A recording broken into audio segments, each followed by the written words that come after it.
Yuk monggo jamaah, itu aja. Itu sedekah sholat itu jarang yang tahu, ataupun mungkin ada yang tahu tapi Baru tahu, Pak. oh baru tahu. Iya. Oh, masalah ya. Itu ilmu ya. Ya, monggo Ibu, silakan. Terima kasih, saya mau bertanya masalah sholat. Ya. Assalamualaikum warahmatullahi wabarakatuh. Waalaikumsalam warahmatullahi wabarakatuh. Kemarin itu saya sholat zuhur jamaah. Terus baru dapat rakaat kedua, tiba-tiba imam batal, Pak. Terus saya tetap melanjutkan sholat saya.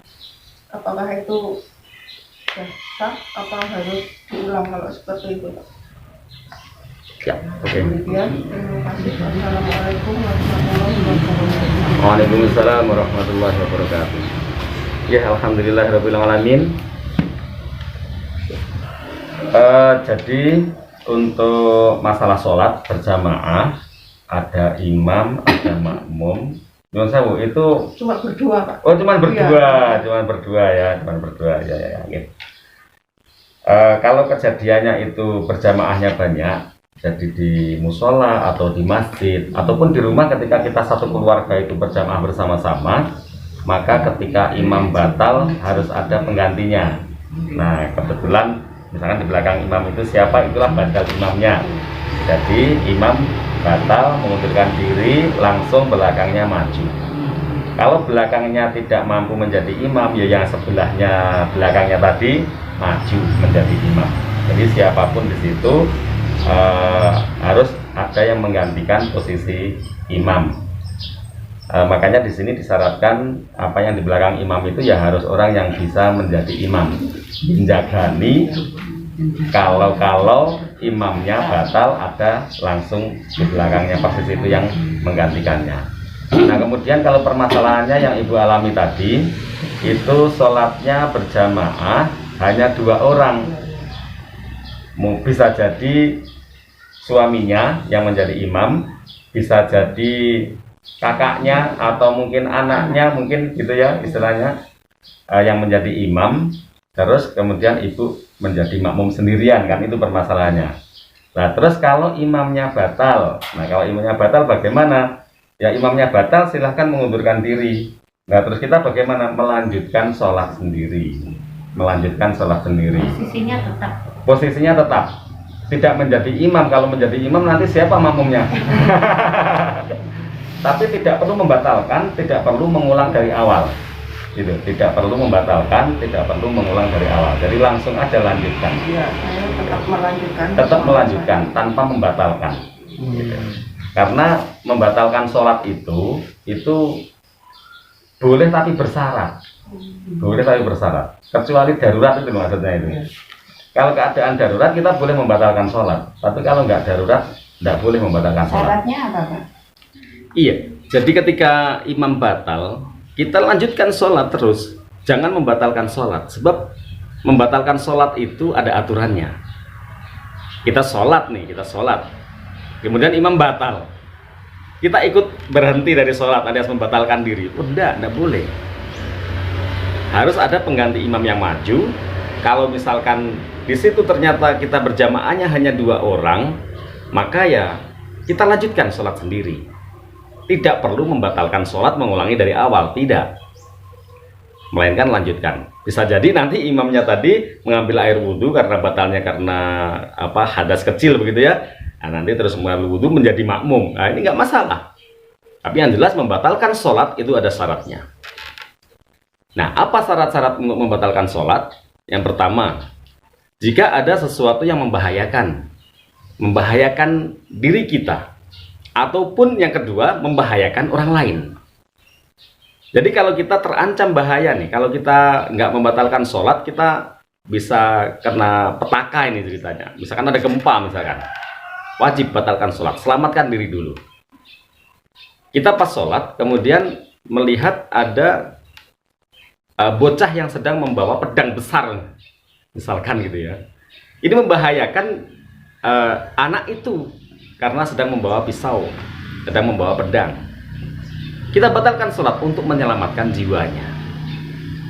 Misalkan sholat di pinggir kali, terus kemudian ada orang tenggelam, batalkan sholatnya. Bahkan itu lebih utama daripada melanjutkan sholat. Kalau kita melanjutkan sholat, orang itu tenggelam, udah mati dia. Tapi kalau kita batalkan, kita menyelamatkan dia terlebih dahulu, itu yang diperbolehkan oleh syariat. Bahkan menyelamatkan orang lain atau menyelamatkan diri kita itu lebih utama daripada kita melanjutkan sholat. Yang ketiga adalah menyelamatkan harta yang berharga milik kita. Misalkan kita sholat di masjid, kemudian HP kita taruh di bawah nih, atau di samping kita. Terus tiba-tiba diambil oleh orang, dibawa lari. Kita batalkan sholat, langsung kejar, selamatkan harta kita yang berharga itu. Masalahnya kalau kita selesaikan sholat terlebih dahulu, kemudian baru kita mencari, ya mungkin pencurinya sudah pergi jauh. Nah, ini tiga hal ini uzur yang dibenarkan oleh syar'i, uzur syara', kita bisa membatalkan sholat. Yang pertama, menyelamatkan nyawa kita atau keselamatan kita. Kemudian yang kedua, menyelamatkan nyawa atas orang lain. Dan yang ketiga adalah menyelamatkan harta berharga. Ya kalau misalkan hartanya nggak berharga, biarin aja dah, jangan dibatalin. Misalkan kita lagi sholat nih, enak-enak sholat, kemudian ada suara sholat di rumah ya, maksudnya sholat di rumah, kemudian ada suara duk, kita teringat bahwa di sana ada tempe yang belum ditutup, ada pindang yang mungkin masih lupa nggak ditutup sebelum sholat. Kita ingat bahwa pindang itu masih terbuka. Ya udah biarin aja lah pindang. Kucing juga punya hak untuk kita kasih rezeki dari kita, lewat kita, maksudnya begitu. Pindang masih banyak di pasar, di toko-toko juga ada. Beda dengan HP, misalkan ya, salah satu contoh aja itu. Karena di HP itu ada file-file kita, ada apa itu istilahnya, sesuatu yang penting dalam kerja kita, pekerjaan kita. Nah, itu sesuatu yang berharga. Kalau misalkan hanya ada apa itu istilahnya coro, misalkan begitu ya, asalkan kita tidak fobia coro. Nah itu, atau ular yang kita nggak perlu apa itu membatalkan sholat. Kalau misalkan kita bisa menghindari ataupun bisa mengalihkan ular itu, udah sampar aja begini, nggak masalah. Ketakutan Pak, terus kita batal karena ketakutan. Beda lagi, kalau ketakutan udah artinya kita tidak sadar ya, tiba-tiba kaget, takut, lari, ya itu tidak niat untuk membatalkan sholat, tapi nanti juga sholatnya otomatis batal. Harus diulang ya Pak, nggak apa-apa. Nggak apa-apa, kita nggak apa-apa. Misalnya ada gitu kelabang apa-apa toh, kita geser. Gitu. Iya, kita geser aja, jangan dibatalkan. Ini nek girapen, jenenge wong girapen kan. Ya kalau girapen ya otomatis. Terus kita ngentut Pak. Ngentut itu Ya kalau ngentut batal otomatis ya, ngentut batal. Harus mengulang dari awal kalau itu. Walaupun sudah di ujung sholat misalkan gitu ya. Tahiyat akhir, tinggal salam tetap diulang. Tinggal salam kok, begitu. Nah itu diulang dari awal. Diulang dari awal karena sholatnya belum sah, sholatnya batal. Kalau bacaan tahiyatnya diputus langsung salam, nggak boleh, harus diselesaikan.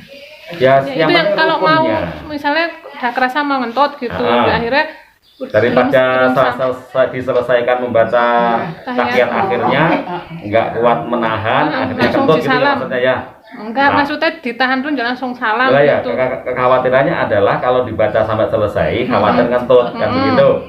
Maka bacanya tidak selesai, asalkan sudah memenuhi rukunnya, sudah. Nah, rukun tahiyat akhir itu kan apa itu? Pada sholawatnya itu.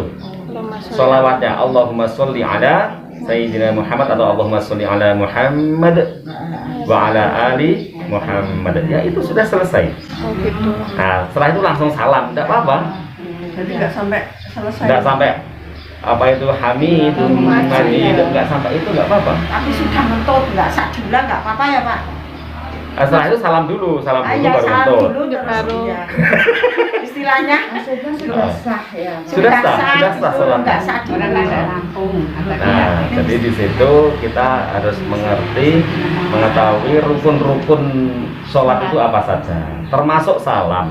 Kalau misalkan ya kita baca tahiyat akhir itu sampai selesai kuat, terus dikhawatirkan kalau salam keduanya nanti sudah nggak kuat misalkan gitu, ya salamnya cukup satu aja. Karena yang menjadi rukun salam itu hanya satu, noleh ke kanannya itu, mengucapkan assalamualaikum warahmatullahi wabarakatuh ke kanan. Nah setelah itu silakan Anda ngentot, tidak masalah. Oh iya. Tidak perlu dilanjutkan Yang assalamualaikum yang ke kiri, tidak usah. Gitu. Karena yang menjadi rukun sholatnya adalah salam yang pertama, bukan salam yang kedua. Salam kedua itu sunnah. yang kedua itu hanya sunnah. Ada coro apa ada binatang lain kita bisa gini tapi enggak apa-apa. Enggak apa-apa. Enggak apa-apa. Ada orang mau lewat, kita tangannya begini. Ini apakah gerakan sholat? Bukan, tapi tuntunan ini tuntunan. Nah itu Pak di Harus Mekah kita diajarkan. sujud kok toko di Dilangkai ya. Aku nganti nyepak ini besar banget toko ngawur Mas. Iya. Itu jadi jawabannya demikian Ibu. Barangkali ada pertanyaan lagi. Itu Pak kalau sholat itu tadi apa tahiyat akhir bacaannya sampai di sholawat ya Pak. Sholawat Allahumma sholli ala sayyidina Muhammad rukunnya ya. Iya. Itu kalau sami Allahu liman hamidah itu kita bacanya juga sampai selesai apa Cukup sampai di Hamidah gitu. ada potongan kayak itu yang Kita sebagai makmum. Iya. Sebagai Iya. makmumnya itu kalau tapi kan kita tetap membaca Pak. Allahu liman hamidah. Yes. Ya, alhamdulillah Ibu untuk bacaan tadi ya, bacaan ketika sholat itu ada bacaan yang sifatnya rukun, ada bacaan yang sifatnya sunnah. Nah, yang tidak boleh ditinggalkan itu yang rukun. Yang rukun-rukun itu tidak boleh ditinggalkan. Tapi kalau yang sunnah boleh. Jadi misalkan kita makmum nih, imamnya cepet banget misalkan.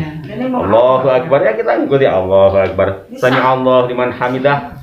Sami Allah liman hamidah atau Rabbana walakal hamd dan sebagainya itu. Nah, kalau misalkan nggak sempat baca doa-doanya di dalam sujud, doa-doa di dalam i'tidal, doa-doa di dalam apa istilahnya di antara dua sujud misalkan begitu, itu enggak apa-apa. Iya. Jadi cukup ikuti aja. Sami Allah liman hamidah Rabbana walakal hamd. Setelah itu arep ndonga imame wis ruko. Ya udah ikut aja ruko. Begitu. Tidak berdoa di situ tidak masalah. Karena bukan rukun daripada sholat. Nah, kalau yang menjadi rukun itu ya Allahu Akbar yang pertama itu takbiratul ihram itu rukun, kemudian membaca Fatihah itu rukun. Umpama waktunya nggak cukup karena imamnya cepat, nggak usah membaca doa iftitah, nggak apa-apa. Kalau cukup baca, kalau nggak cukup ya langsung Fatihahnya, jangan mengorbankan Fatihahnya daripada yang itu mendahulukan yang iftitahnya begitu. Pak, tanya Kak, kalau saya kan senangnya surat Ikhlas. Kalau kita rukuk pertama dan kedua baca surat Al-Ikhlas nggak apa-apa toh Pak? Nggak apa-apa, surat Al-Ikhlas semuanya toh? Iya, bang saya senang dan tahu artinya. Oh iya, alhamdulillah. Nggak apa-apa.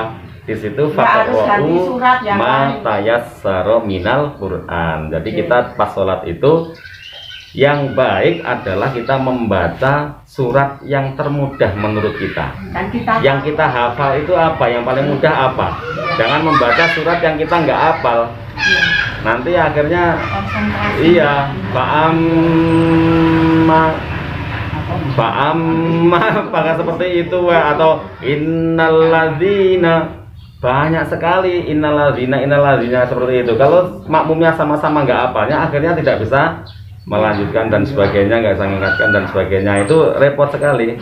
Nanti yang paling kecil yang belakang itu akhirnya kan kul huwaile kan seperti itu. Saya tuh paling mudah yang paling mudah, ya, yang paling mudah mudah. dipahami. Saya senangnya Umpamanya Al-Baqarah itu dirasa paling mudah, ya monggo silahkan membaca surat Al-Baqarah, tapi pas sendirian. Kalau pas makmum, ya tetap keponakan harus Pak. istilahnya apa? Memperhatikan makmumnya. Kalau makmumnya masih muda-muda, kuat dan sebagainya, tidak apa-apa. Tidak apa-apa. Bacain aja surat yang paling panjang misalkan seperti itu. Asal makmumnya nggak protes loh ya, malah seneng misalkan tambah akeh. Tapi kalau nggak kuat ya Yasin aja nggak apa-apa lah. Satu ayat tapi Yasin. Allahu Saya Akbar. senangnya surat Ikhlas. Di masjid Nun. Tapi pendek. Oke. ini jauh mending surat Ikhlas. Kalau Nun itu kayaknya belum satu ayat itu. Belum ya? Belum satu ayat. Nun al-qalami wa ma yasburun. Itu harus satu ayatnya di situ. Tapi kalau Yasin itu sudah satu ayat. Ya. Alif lam mim aja ya Pak. Alif lam mim. Alif lam mim juga satu ayat sudah. Pak, Ya. mau tanya, kalau sholat ba'diyah itu dikerjakan kalau di musola atau di masjid ya, itu dikerjakan setelah imam selesai membaca doa atau misalnya lagi itu tasbih baru sholat gitu. Jadi sholat ba'diyah itu pada intinya adalah sholat yang dilakukan setelah sholat fardu. Ketika itu ada ba'diyahnya gitu ya, untuk sholat-sholat fardu yang diikuti ba'diyah. Lah masalah waktunya kapan? Apakah wiritan dulu atau apa itu adalah permasalahan yang berbeda. Jadi artinya intinya setelah sholat fardu ada ba'diyahnya kita melakukan sholat. Soal wiritan dulu, setelah doa baru melakukan sholat apa itu ba'diyah itu, atau setelah sholat kemudian baca istighfar sebentar terus kemudian berdiri tanpa menunggu imam Selesai berdoa begitu ya, langsung kita berdiri melakukan sholat ba'diyah. Itu bisa, artinya tidak melanggar syariat, tidak melanggar syariat. Nah, cuman untuk permasalahan istilahnya tata krama adabnya istilahnya ya, adabnya. Jadi setelah sholat itu adabnya adalah Rasulullah sering mencontohkan wiritan dulu. Astagfirullahaladzim, astagfirullahaladzim, astagfirullahaladzim. Terus kemudian membaca termasuk di sana Subhanallah, subhanallah, subhanallah, alhamdulillah, alhamdulillah, Allahu akbar, Allahu akbar. Dan itu pun bisa dibolak-balik. Artinya tidak pakem harus subhanallah dulu, baru alhamdulillah, baru Allahu akbar. Tidak. Kita ingatnya Allahu akbar dulu ya, Allahu akbar, Allahu akbar, Allahu akbar. Dibolak-balik dari manapun mulainya bisa sama. Nah, kemudian karena waktu setelah sholat itu termasuk waktu mustajabah, maka ya kita berdoa dulu. Berdoa dulu, kemudian setelah selesai berdoa mau lanjut wiritan sendiri boleh ataupun langsung kemudian kita berdiri untuk melakukan sholat ba'diyah seperti itu. Jadi intinya Anda mau berdoa bersama-sama imam baru melakukan ba'diyah juga bisa, ataupun imam belum selesai wiritannya karena kita ada suatu kepentingan, misalkan kita wiritan sedikit terus kemudian selesaikan sendiri terus melakukan sholat ba'diyah, itu pun juga bisa. Wiritan sambil jalan pun tidak apa-apa, misalkan waktunya mepet nih, waktunya mepet nih, ada acara atau dalam perjalanan dan sebagainya, setelah assalamualaikum ya udah astagfirullahaladzim 3 kali, setelah itu berdoa sendiri, setelah itu langsung selesaikan sholat ba'diyah. Misalnya masih sempatkan sholat ba'diyah, setelah itu wiritannya sambil jalan, subhanallah, subhanallah sambil berjalan, atau masuk mobil masih wiritan alhamdulillah, alhamdulillah, boleh dimanapun itu boleh gitu. Itu kalau wiritan itu enggak, misalnya juga Allahu akbar dulu, kadang kebalik. Iya, nggak apa-apa. Nggak apa-apa. Nggak apa-apa, mau jelaskan. Ini kan semisal begini, untuk sholat ba'diyah, kalau misalnya kita di rumah sendiri toh Pak, kita selesai sholat, biasanya kita kan ba'diyah ya ba'diyah. Terus ada tamu, nah, kita mau bukain tamu dulu atau mau apa nanti bakdiahnya belakangan gitu gimana Pak? Nggak apa-apa, Bisa ya, nggak? Itu bebas-bebas saja. Oh bebas. Iya, bebas-bebas saja. Itu sunnah kok. Jeda apa? Jeda waktunya gitu. Iya, enggak apa-apa. Jadi itu seperti halnya begini. Seperti halnya ketika jenengan apa itu sholatnya jamaah di masjid nih, sholat jamaah di masjid. Kemudian melakukan sholat ba'diyahnya itu apakah harus di masjid? Nah, permasalahannya kan hampir sama seperti itu. Iya, iya. Kalau tidak di masjid alias pulang, nah, kemungkinan di jalan ketemu teman, ngobrol dulu dan sebagainya, terus baru nyampe rumah melakukan sholat ba'diyah. Itu tidak masalah. Jangan mau melaksanakan sholat ba'diyah di masjid ataupun di rumah yang terjeda oleh aktivitas-aktivitas yang lain, misalkan seperti itu ya, itu nggak apa-apa, nggak apa-apa. Oke, monggo. Jadi tadi tentang sholat berjamaah, kita sebagai makmum misalnya batal walaupun sudah sampai rakaat terakhir, misalnya sudah sampai tahiyat, tapi kita belum sampai sholawat sudah batal, itu kita tetap harus bersuci dulu dan mengulangi dari rakaat pertama lagi. Iya. Ya, sehingga terus ketika kita sholat lagi berarti kan sudah tidak berjamaah karena sudah Iya. rampung, ya sudah habis. Nah itu terus nilainya berjamaah kira-kira bagaimana ya Pak ya? Kan berarti terus ulang sendiri ya Pak? Iya, iya, sholat sendiri. Terus pahalanya bagaimana gitu ya? Iya. Jadi kan dari ini kan kita Niatnya berjamaah. Iya, iya. Ya. Jadi ada yang menyenangkan hati kita ini, sangat menyenangkan hati kita. Jadi niatul mukmin khairum min amalihi. Niatnya orang mukmin itu lebih baik daripada amalnya. Jadi bisa jadi kita itu mau modal niat, tapi niatnya tenanan loh maksudnya ya, niatnya tenanan, tidak leda-lede. Yang namanya niat itu pasti tenanan, dibarengi dengan aktivitasnya, itu niat. Modal niat itu walaupun tidak jadi melakukan apa yang diniatkan, itu sudah diberi pahala seperti halnya kita sudah melaksanakan yang diniatkan itu. Jadi misalkan tadi kasusnya, kalau kita niatnya sudah berjamaah nih, wis mangkat yang masjid, tapi kebetulan kita batal ini, kita sendirian yang batal, artinya bukan imamnya ya, kita sendiri batal, harus mengulangi dari awal. Sementara ketika kita mengulangi dari awal, maka sudah tidak kebagian sholat jamaahnya itu. Apakah kita mendapatkan pahalanya? Nah, itu niatul mukmin khairum min amalihi. Niatnya orang mukmin itu lebih baik daripada amalnya. Artinya, walaupun tadi tidak sempat selesai ikut jamaah, akhirnya sholat sendirian, maka Allah sudah memberikan pahala jamaah bagi orang yang tidak bisa berjamaah karena suatu halangan tadi, batal di tengah jalan tadi. Nah, itu sebetulnya kalau kita tahu ilmunya dan kita istilahnya tahu tapi ya ikhlas ngelakoni gitu loh maksudnya. Kadang tahu tapi nggak ikhlas ngelakoni. Tapi kebanyakan nggak tahu ilmunya yang ini. Jadi maksudnya ada sodakoh namanya sodakoh sholat. Ada sodakoh namanya sodakoh sholat. Nah, apa itu maksudnya? Ketika ada orang yang datang ke masjid sendirian dan para jamaah sudah pulang, kita masih ada di situ melihat ada orang datang sendirian.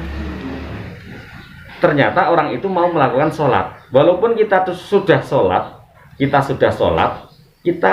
sodakoh sholat kepadanya. Jadi kita bermakmum kepadanya atau kita menjadi imam kepadanya. Nah itu, Mas mau sholat fardu ya? Atau tapi ya Mas sama Mas ya, jangan Mas sama Mbak. Mau sholat fardu ya? Iya. Yuk monggo jamaah, gitu aja. Itu sodakoh sholat, itu jarang yang tahu, ataupun mungkin ada yang tahu tapi Baru tahu Pak. oh baru tahu. Iya. Oh masalah ya, itu ilmu ya.